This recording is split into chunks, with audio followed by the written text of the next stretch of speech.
It is 6 o'clock, so we'll call the meeting to order. Entertain a motion to approve the minutes of June 22nd Selectboard meeting. So moved. Second. Moved and seconded. Is there any discussion about those minutes? Hearing none, all those in favor signify by saying aye. Aye. 5-0.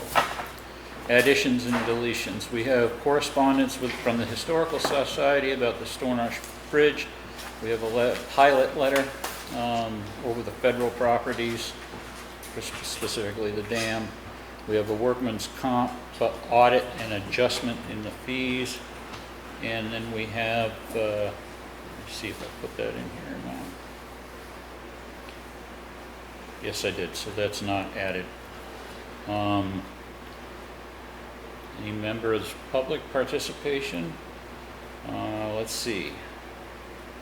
Warrants, go ahead. I'd make a motion to pay the warrants, starting with number 1, payroll, in the amount of $10,857.19. Number 2, payroll tax, in the amount of $4,646.98. Number 3, the general fund, in the amount of $3,445.17. Number 4, general fund, in the amount of $116.36. Number 5, highway fund, in the amount of $8,645.60. Number 6, the equipment fund, in the amount of $9.52. Number 7, the general fund, in the amount of $44,123.53. Number 8, the highway fund, in the amount of $16,041.36. Number 9, the equipment fund, in the amount of $2,568.98, for a total of $90,454.69. Okay, we have a motion. Do we have a second? Second. Motion's been made and seconded. Do we have any discussion? Anything about the warrants? Okay. All those in favor signify by saying aye. Aye. Opposed? Abstentions? Okay, so the warrants are taken care of. I was going to make sure that I didn't take these things out of order. So, Steve, last time I bowled right over the top of you. Go ahead with yours. I'll start with the announcement of Arnold Cole's retirement. Arnold's been the assistant at the transfer station for, it was 21 years in January, was his anniversary, so he's been with us quite a while. And he is retiring. He has to retire immediately, so Michelle Brooks has been covering the transfer station since Arnold was unable to do so. And later on during the meeting, we're going to discuss the hiring of a new transfer station attendant.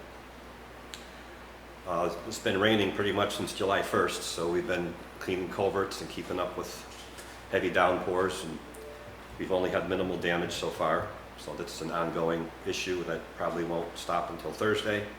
So we'll continue with that. And we have some bids to open tonight. I was going to ask you, what's the status of the truck that we bought? How far out are we looking before we see Right now, that? we're looking at the second week of August. Okay. Any questions for Steve? Okay. All right, so there's no clerk's report today. We have the treasurer's report in the municipal investment fund, $637,190.22, and in the checking account, $30,000.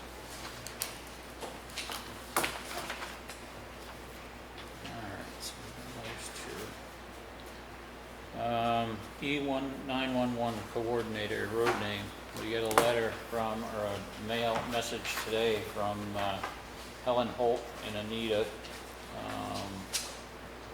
about changing the name or adding a name to Grafton Road address. Right now there are 3 properties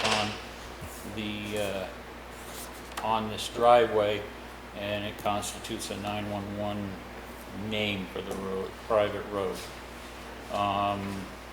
They are suggesting Rosa Parkway. And it'd be 16, 74, and 120. And the last time we had something to do with a private road. I think we just turned it over to Steve and dealt with the signs and getting billing for whatever has to be taken care of. I will just add this. My driveway had to be named. Yeah, The listers didn't name it for me. okay. They asked me what I would like to have it called, because I own most of the road, Mhm. and I named it. This is Larry Gould's driveway. Mhm. He owns 2 of the 3 properties.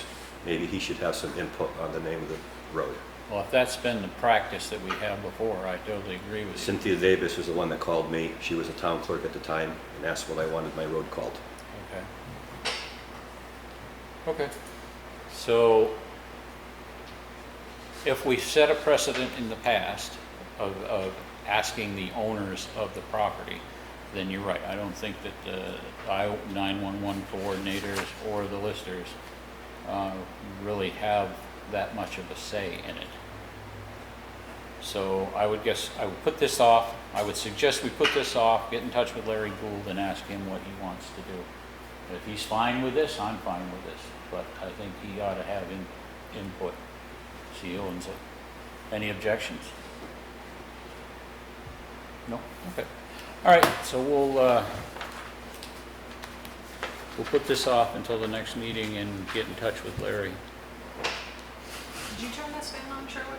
No, Can I I've been, turn yeah, you it shut off? off if it's bothering you, A little sure. loud. Okay, move. Silencio. I'm like, what are they saying? All right, so we'll put that up there. All right, the next thing is the Historical Society. This thing is, and I've just seen it for the first time about 5 o'clock this afternoon. So, it's a report. It's a report primarily about the Stone Arch Bridge from the Historical Society. They put an expense sheet with it. I guess what I would do is I would ask you to all to read it, understand it, and if we need to do something with it, we'll bring that forward on the next meeting. I literally have not had a chance to just sit down and digest this one. Sound reasonable? Yes. Okay. So we'll table that one, we'll table the Historical Society, and we'll table the road naming thing until next time. Pilot letter. Now this is the funds. I believe this one here we discussed last time, the one from the state, $13,461 for buildings. But it came along in the packet again this time. And there was another letter that's going to go, actually going to go lower, but we might as well get rid of it right now.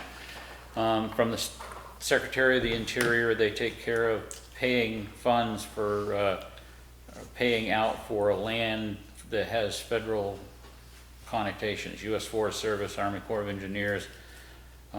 This is their pilot program for 2001. And this is where it's weird. It says York County is receiving pilot payment of $2,897. And now my understanding is those funds came to us, and they were a lot higher than that in the past. I think it was 5,000 last year. Yeah. So there's something odd about this. I didn't know that the county even had anything to do with it, but it says the county and then the address is here. So there's another one to Well, it's figure out pretty what's generous of them to give us 2,000 for what they've got. Almost 3. Oh, wow, geez, Nice of them. even better. We need to do some research into that. The dam tax last payment is $5,656 per year, which I think is contracted, if that's what this is. And it's been the same, I think, since '69. Yeah, yeah. Well, I know that I've had conversations with Kathy Hagee about how many meetings she went to over this same thing and got nowhere. The last time, they didn't even know, the people that they were talking to, that were holding the meeting, didn't know that the power plant was set up on the top of the dam, so. So they're basically giving us like a fraction of what we What they owe us is what you're saying? Yeah, like half. of what we've typically received in the past. That ain't anywhere near the amount of money that that property is worth So in who do we taxes. need to work this out? It's the district office. We should give Ally the phone number. Yeah, there you go. Give me their phone number. It's the district office. It's, you know, it's going to involve one of the federal, either senators or House member. So I'll And call Bernie Sanders. there you go. Say we need our money. And, We're ready. and I think the office is out of Springfield for the Army Corps. The last hearing I remember they had was in like Greenfield. From what They I can- understand, wasn't there a problem because now that it needs a lot of repair? That No, this has isn't been some, swimmable and isn't a rec area like they had promised? it's been going downhill for a long time.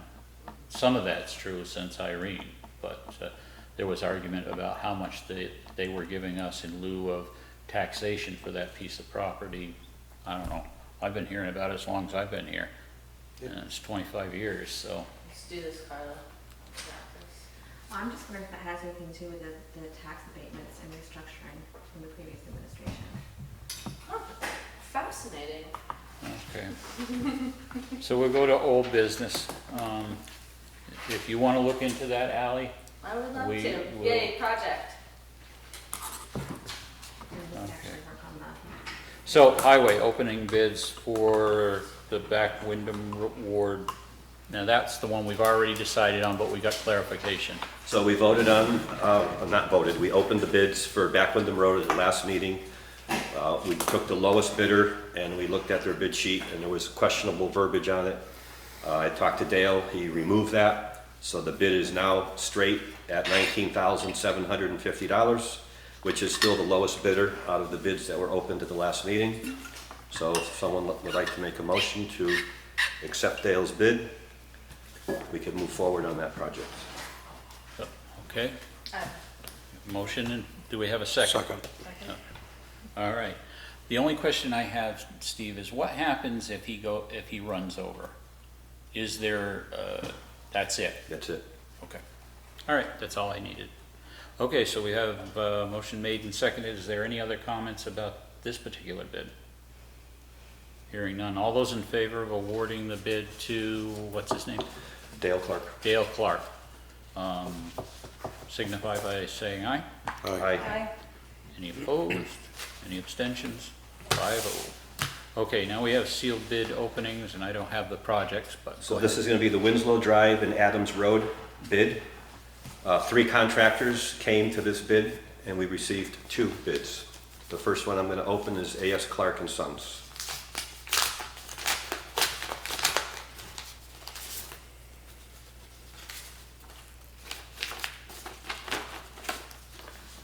We bid $33,400 for the Winslow Drive and Adams Road job as per plan dated 6/2/21. Project consists of ditching, stone lining, installing check dams, removing high shoulders, changing and installing culverts. Did he have an insurance certificate? Yes, he Yeah, does. good, okay.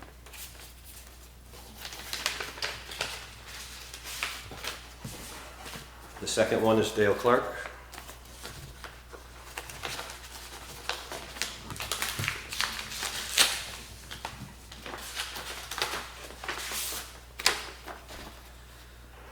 Below is a bid for the town of Townsend for the ditching and culvert replacement on Winslow Drive and Adams Road, $32,000.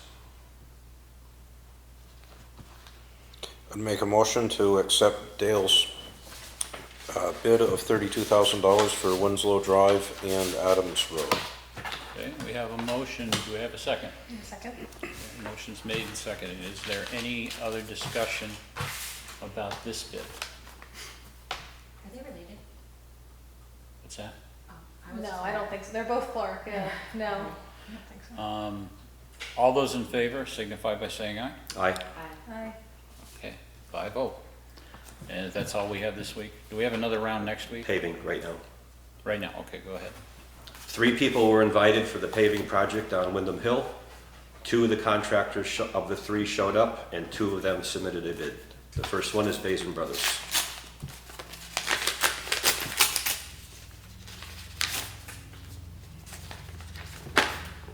bid is price per ton in place at $78.50.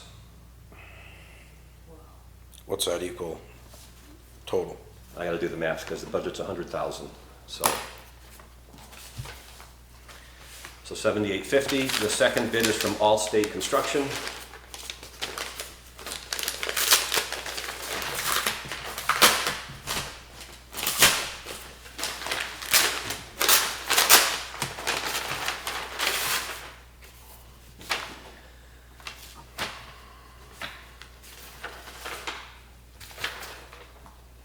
Price per ton in place, $84.90 versus $78.50. How long is that project proposed to take? Estimated time of completion, 1.5 days. Do we have any kind of rapport with either one of these companies for projects? Basin did our paving project last year, and they have done the Grafton Road, several sections, so Basin Brothers has been doing our paving for the last several years. Okay. And Basin Brothers was the lowest per ton. Yes, at $78.50. Okay. Entertain a motion for the acceptance of, So moved. okay. Moved and is there a second? A second. Okay, been moved and seconded. Any questions about this? Hearing none. All those in favor of awarding Basin Brothers the paving contract? Did they give a date when they were, so they'd do it? Or- There's not a date on there, but in the pre-bid meeting, they're talking the end of August. Okay, anything else? All those in favor signify by saying aye. Aye. 5-0. All right, so that takes care of the sealed bids. Do we have one more set coming out next week or next time? It's about a month away, and that is for the J Road concrete Project, okay. box project. Okay. All right, town hall use permit. We have been requested by the Community Hope and Action to use the town hall on September 18th, on October 16th, and on December 18th from 4:30 to 8 p.m. to host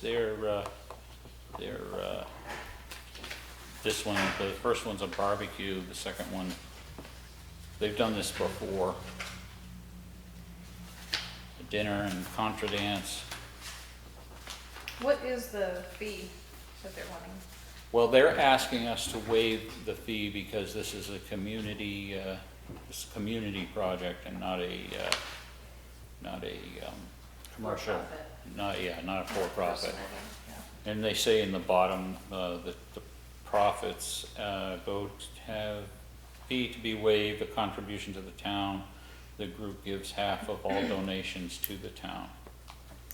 Just usually anywhere between like $15 and $40. Okay. Per occasion. Yeah. And they provided it in liability insurance. So I'd entertain a motion to allow the Community Hope and Action Project to utilize the town hall on those dates. So moved. Second. Okay, so moved and seconded. Any discussion about that? Okay, How much is the fee usually? between $40 and $50. Oh, no, it's $50 to rent the upstairs space, $100 to rent the whole space, $50 for the. Okay.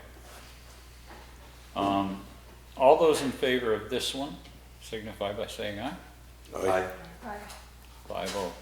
I'll make a comment about the lady who was asking permission to use the common for Yoga? yoga. Yes, she wanted to use the town hall as a backup. And what I told her was that she needed to, resubmit to us because using the inside spaces are different than using outside spaces.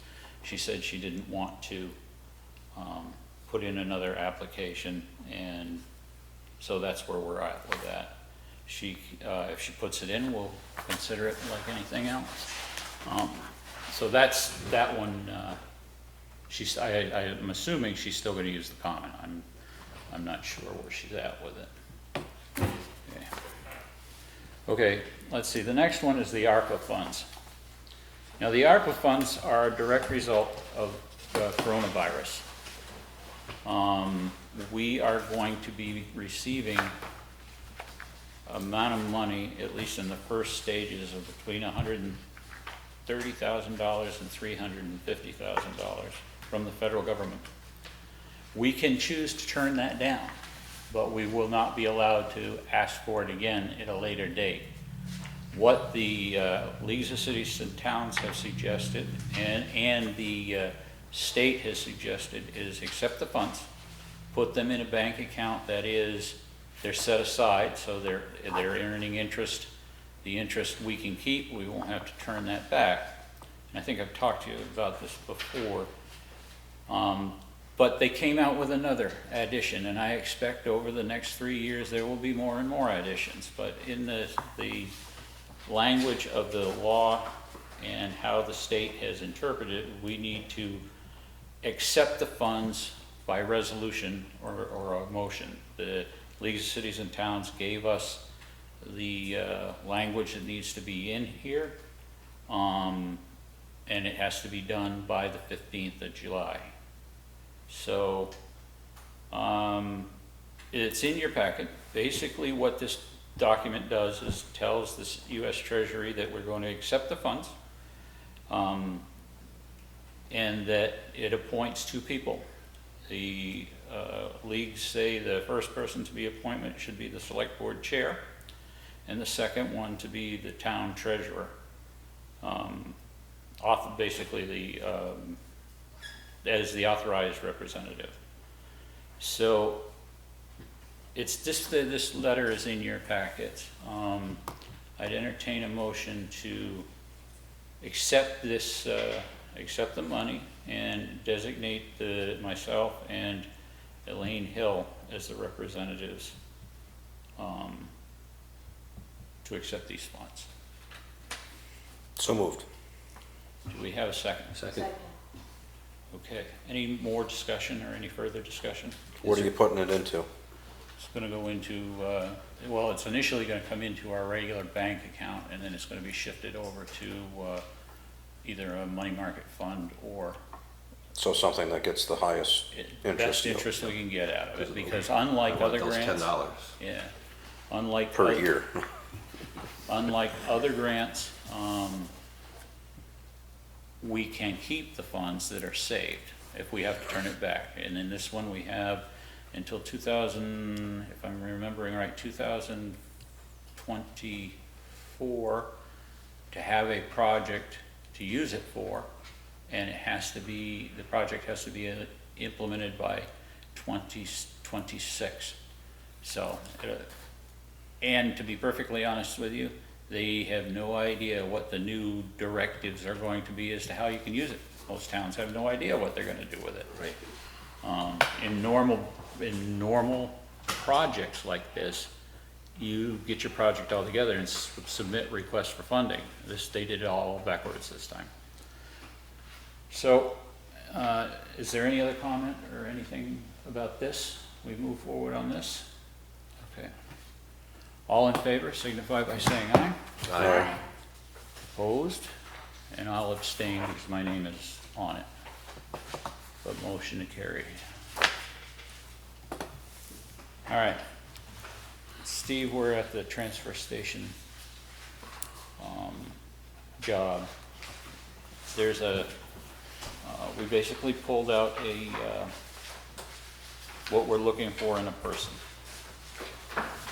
The person seeking to fill the position at the highway department at the present time, this will be a 25-hour-a-week part-time position without benefits, which does have the potential to be expanded to a larger role within the department at a future time. Preferred candidate will have the following skills and ability or be willing to acquire those abilities within a set time frame to be determined by the highway superintendent. 1, CDL or working to complete a CDL. 2, pass a drug screening test prior to employment and on a regular testing cycle thereafter.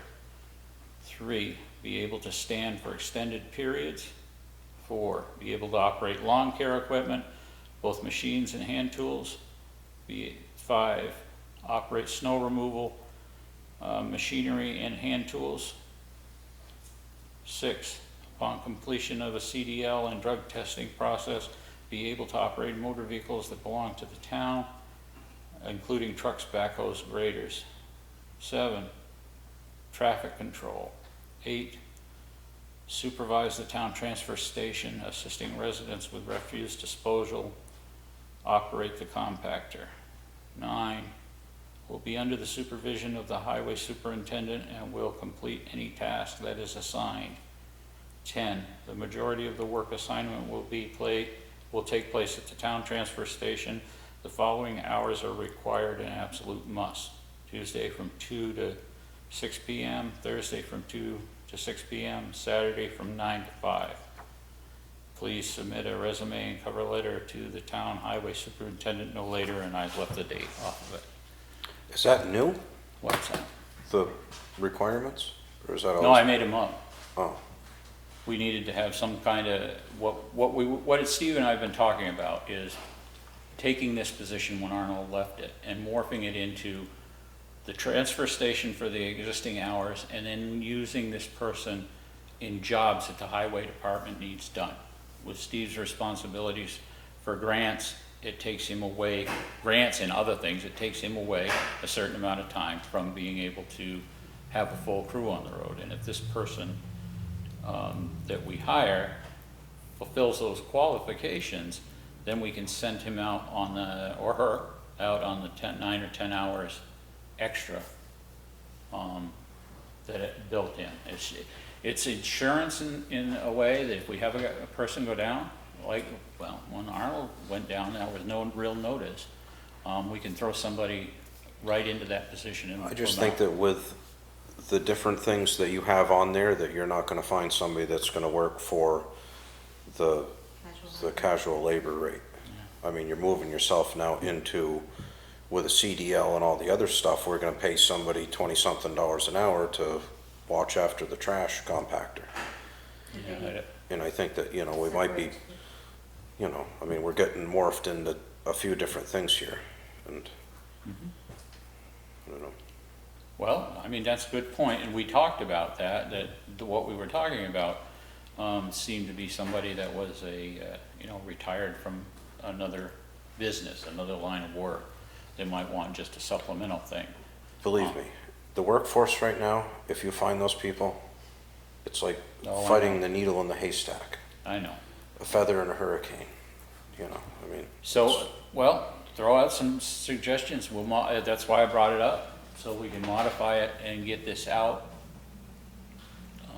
I don't know how long that Michelle can do what she's doing. So, and it would mean taking one of the highway guys off the road during compacting times to man that thing if we don't fill it, so. So if the hours, the transfer station hours are an absolute must, couldn't that be considered just one separate position? And then anything above and beyond, if they get called in to do the other things, they get paid a different rate? Providing they meet the criteria? It's possible, but it makes it more complicated. You know, if you have one flat set rate and this is what you need to do, and you have, a set of hours. Is this person going to be able to be called away from the transfer station No. on these hours? No. No. Okay, so if the transfer station hours are a definite must and that needs to be transfer station only, that could be a different rate of pay than when they're called in or when they morph into the other position of working extra hours and extra days, right? That's a way you could do that, yeah. It just it adds more complicated things when it comes to getting in here, into the payroll and things like that. The idea was simply to get somebody else lined up that you could throw into a regular position if a person got hurt or had to be done. So. I would think that we're gonna have a hard time I with think the you're right. voters in the part where it's like, they swallowed a pretty big pill by going to the fourth person on a road crew.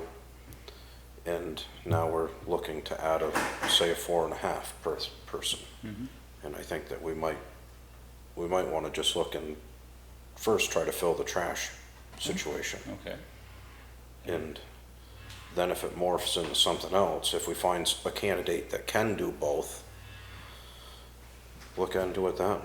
But I mean, I just think well, this We're was gonna a have- draft. This I wasn't understand the fi- that. Yeah, this No, is I final thing. understand.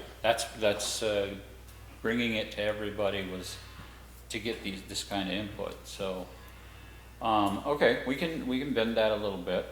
We want to get the thing posted as soon as possible to try and get somebody in there. So, I would suggest that we fill the position and hours the way they are right now and entertain this if we end up with the right person that might want to, put in that half position.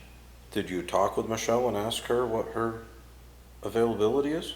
Yes, she will not take the job as written in this job description. She mentioned that Yeah, she had spoken to you, yeah. but she would always be the backup. Well, if we As modify the it down. description as far as the The CDL new and, description, correct. So I would have to ask her about the old description.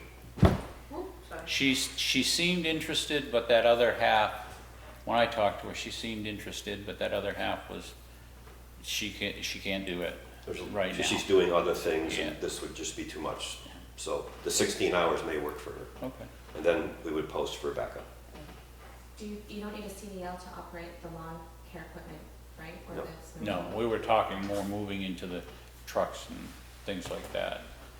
So what if we worded it like we got rid of the CDL pieces upon it, and, I mean, I think everything else is decent for casual labor rate with regard to like snow removal. So we're talking about staying at 16 hours, which is the budgeted number. Yeah. Yeah, so you couldn't move them into doing anything like that. So hearing what the discussion here, I think that it's a good idea that we just right now do with filling that position and that position alone, and maybe bringing this forward at a different time. Any opposition to that? No. Okay, let's do that. So that the position will be a transfer station attendant for the hours that we have designated, and that's as far as we'll go with that for now. I think if they happen to have all those other skills, that's great. It's a lot to ask. All right, so that's that.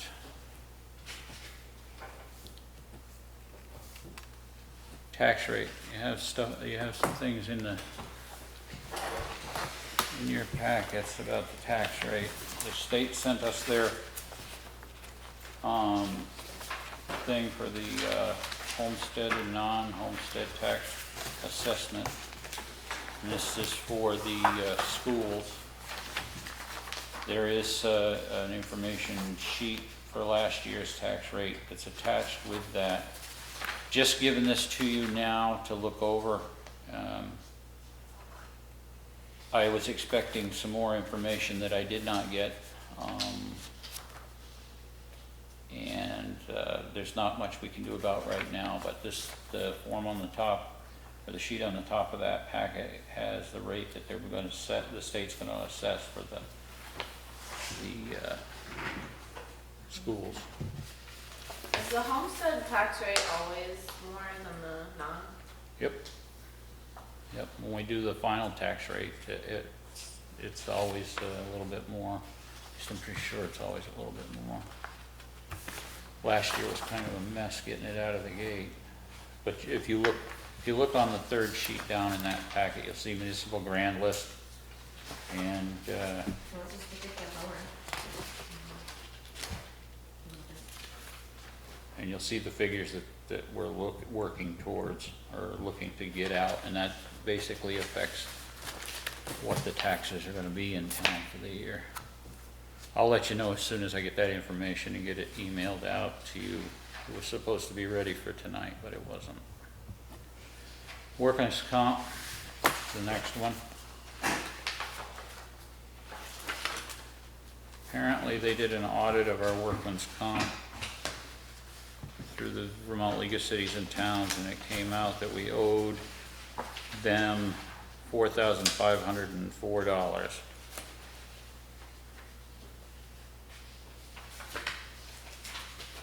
For the coverage. This basically came out of an audit, and that paperwork is there. I did not see that in the warrants. Did you see that in the warrants? No, It didn't get in the warrant? Okay, so I guess we'll need a motion to pay this. it could go on the next warrants. I think it was just the informational piece of knowing Okay. that the audit returned this amount. All right, well then, let's wait and see. Let's wait and see if it comes up on the warrants next time. All right. Don't think there's much of anything else left. The roof. Oh, the roof, yes. I got a call from Alenka yesterday that said that Kurt Teets had been upstairs and there was water pouring through the roof in several places. The balcony and on the stage. The problem with the water leak on the stage is it's bringing those painted screens that are however many years old that they are and of historical value in potential contact with that water. Plus, we don't know how much water is trapped in the roof. So we're gonna need somebody to come, a contractor to come and look at that and see what we need to fix it.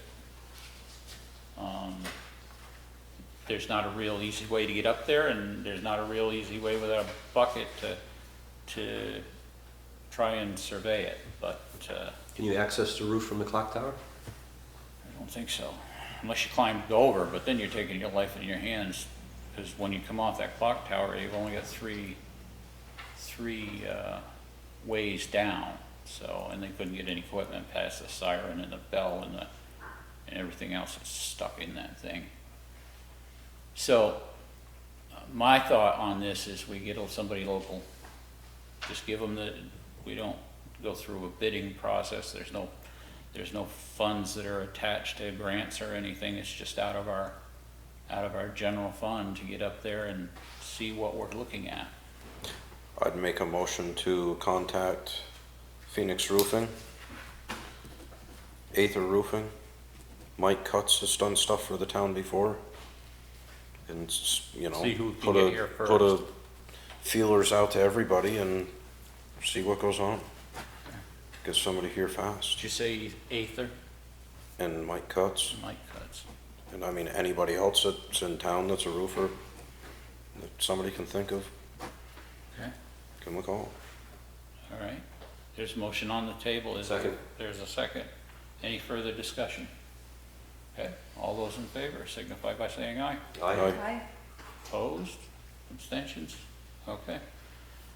We don't have anything for an executive session tonight. Does anybody have anything that we should talk about?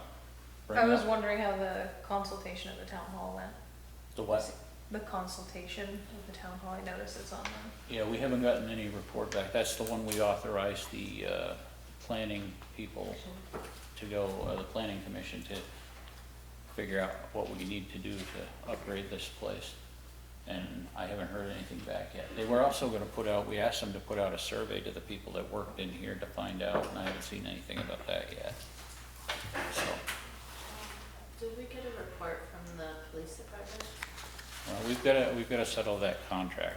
And originally I was going to put that on the agenda this time, but, there's one piece of information, basically what the sheriff's department would charge us. The state police is running into manpower problems again, and, or they've been constantly.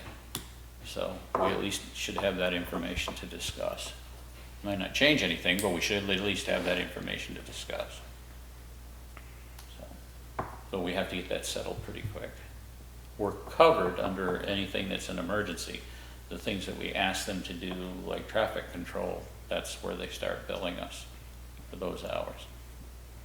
Okay, is there anything else?